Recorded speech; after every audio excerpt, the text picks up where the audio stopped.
নমস্কার, স্বাদে আপনাদের সবাইকে স্বাগত জানাই।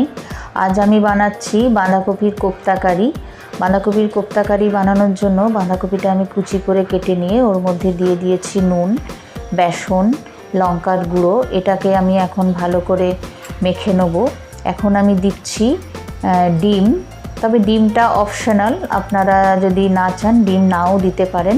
তবে ডিম দিলে টেস্ট তো ভালো হয় আর বড়াগুলো বেশ পাফি হয়, মানে বড়াগুলো বেশ ফোলা ফোলা হয়। এখন এটাকে আমি ভালো করে মেখে নিয়ে 10 মিনিট স্ট্যান্ডিং টাইমে রেখে দেবো। 10 মিনিট আমার হয়ে গেছে। এটাতে দেখছি অনেকটাই জল কেটে গেছে। আর একটু বেসন দিয়ে দেবো আমি। এখন এর মধ্যে দিয়ে দিচ্ছি কুচি করে রাখা কাঁচা লঙ্কা আর দিচ্ছি গ্রেট করা রসুন। রসুনটা গ্রেট করে দিলে বড়াটা ভাজা খেলে মুখের মধ্যে রসুন ভাজাটা পড়লে বেশ ভালো লাগে খেতে।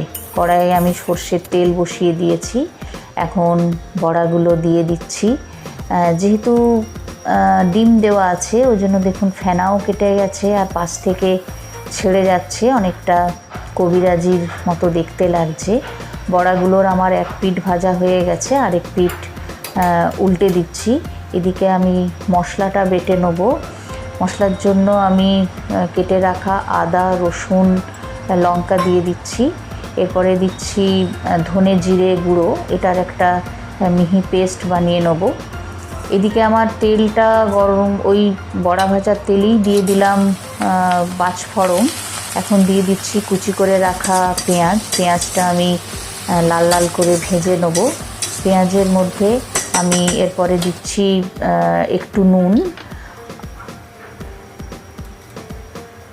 আর একটু হলুদ।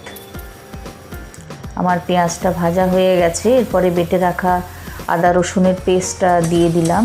এটা একটু কষিয়ে আমি একটা টমেটো পেস্ট করে রেখেছি, ওই পেস্টটা, মশলাটা মোটামুটি ভাজা হয়ে গেছে, ওই পেস্টটা এর মধ্যে দিয়ে দিলাম।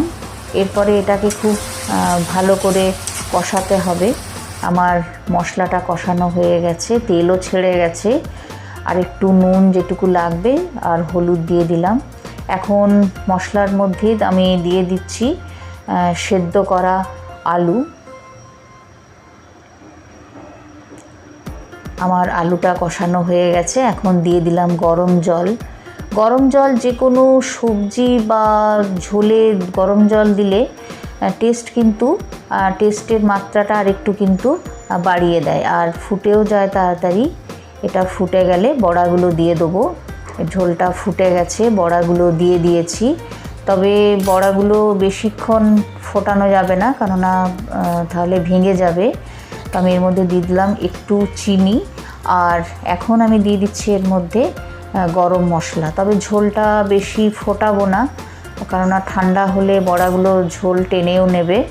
এখন আমি এর মধ্যে দিয়ে দিচ্ছি কুচি করে রাখা ধনেপাতা। আমার বাঁধাকপির কোপ্তা কারি মোটামুটি রেডি হয়ে গেছে। এভাবে বানিয়ে খেয়ে দেখবেন, মানে খুব সুন্দর লাগে। মাছ মাংস না হলেও চলবে। আমার বাঁধাকপির kofta curry ready to serve. ভালো লাগলে অবশ্যই লাইক, শেয়ার আর সাবস্ক্রাইব করে দেবেন আর কমেন্টে জানাবেন কেমন লাগলো।